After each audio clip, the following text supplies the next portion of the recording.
How to fix this item is not available in your country in Google Play Store. Hi everyone, welcome to the channel. This is Rose and I'm here to guide you to fix this item is not available in your country in Google Play Store.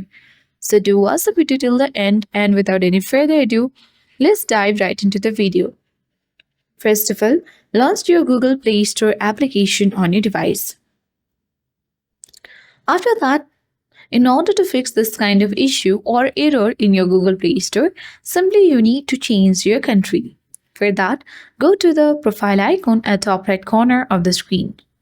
Now, select Payments and Subscriptions option. Tap Payment Methods at top of the screen. Now, you need to scroll down and tap More Payment Settings.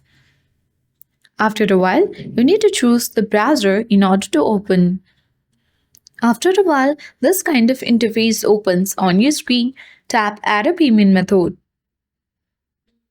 Now select Billing Address at bottom of the screen, and here you can easily type in your address line 1, address line 2, city, postal code and many more.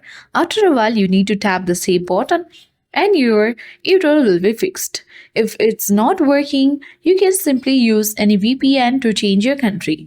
Thank you. Hope this video helped you. If you are new to our channel, hit the like button and subscribe for more tech and tips videos.